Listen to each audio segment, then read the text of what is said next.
Okay, everyone, Dr. Richard McAlister for Integrative Neurotherapy in East Brunswick, New Jersey.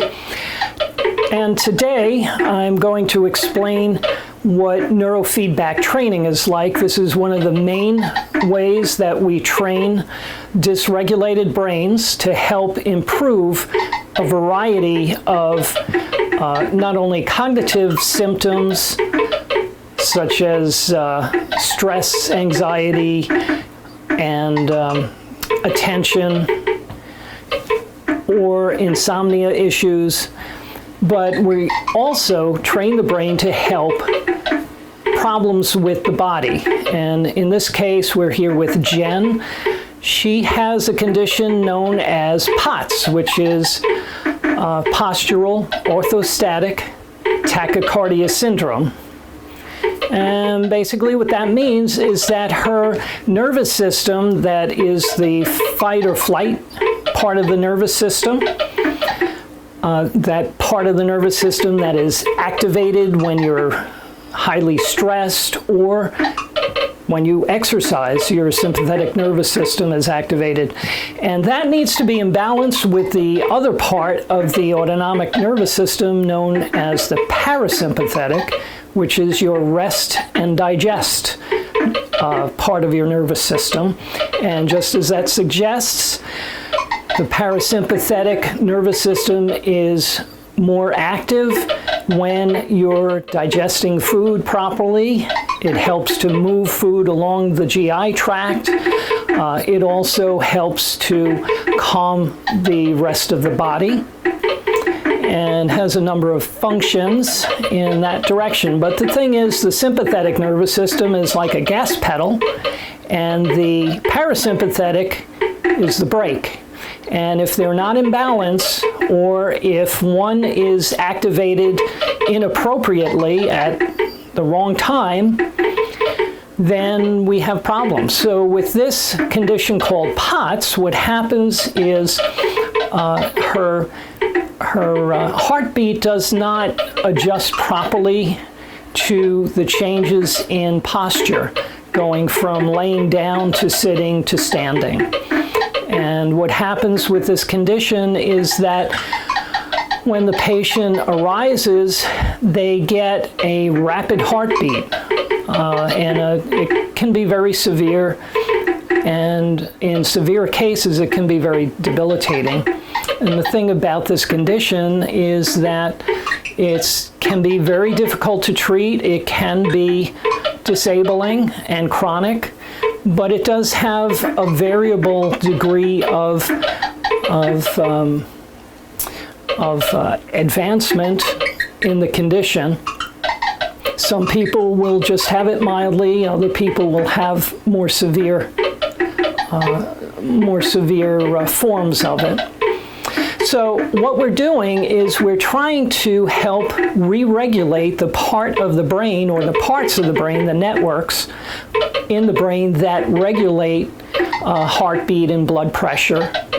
And we can do this with this form of neurofeedback using something called the brain avatar system. It's a new breakthrough in neurofeedback, and it allows us to focus in on specific regions of the brain called Brodmann areas and get monitoring of the brain activity in those regions to go into the computer, and then the computer does its magic with matching that up with the normative database, and depending on how far off she is from the normative database in terms of what her brain is producing in that particular region of the brain, it will determine what kind of feedback she gets. So if she is meeting the criteria that we want her to meet, then what will happen is she will hear more of those clicky sounds that you're hearing in the background. And the higher the clicking sounds, the more of the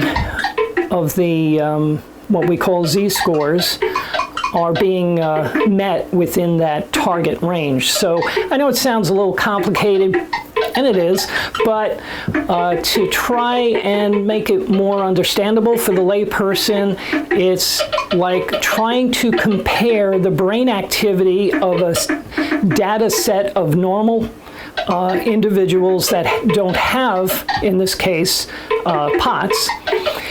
And then we're comparing Jen's, what Jen's brain is producing to that normative database, and we're trying to improve her match to that normative database. And the brain does this automatically. It's quite amazing. We're giving feedback with these clicky sounds whenever she does meet that criteria, and the brain automatically will figure out, after it's successful and it gets the reward sounds, it will figure out how to make more of those clicky noises. And this is done sort of passively. What Jen has to do is just relax and give some passive awareness to what's happening. She's also watching the screen, and she's flying this plane with her brain activity. When her brain activity is doing what we want it to do, and if it's meeting criteria so that it's producing activity that's closer to the normative database, then she will fly through that hoop, and she'll get a barrel roll, and she will get a 100 points for doing that. So as the brain gets these rewards, it likes that, and that's what the brain is all about. It seeks goals and rewards, and it also recognizes patterns. That's what the brain is very good at doing. So that is how Z-score is accomplished. And it's a very relaxing activity. So you can see Jen here is trying to line up for that next hoop. Let's see if she gets through. Now, if she nicks the edge of the hoop, she only gets 25 points. And if she goes straight through, she gets 100 points. So it's a great way to, and a fun way to get the feedback. And so here's Jen, and she's nice and relaxed and comfortable. You can see that it's not painful in any way, shape, or form. Jen, how are you feeling? Feeling good? She's feeling good. And her POTS, by the way, is doing better. So we're going to continue to do this.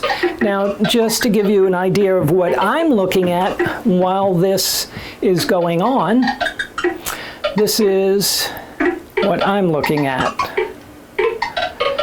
This is the computer. It has all the parameters that I've set. And this little green area is the one of the areas in the brain that we're monitoring. It's called the anterior cingulate, and it's Brodmann area 24. So what we're looking at is a certain frequency of brainwave patterns that we're monitoring. And when we see green, we know that she's pretty much matching the normative database. When we see yellow or red, we know she's producing too much, and when we see the blues and the dark blue, then she's not producing enough. And I can look at each of the different frequencies, and I can select any area of the brain to monitor. Now, if we look at, I'm going to zoom in on this, and what we're looking at here are the different areas that I'm monitoring, different Brodmann areas, 19, 24, 33, and 38. And from left to right, we're looking at the left side of the brain, and we're looking at the standard deviations compared to the norm. 0 would be the dead center of the normative database. And then when we see a negative number, it means she's producing less than the normative database.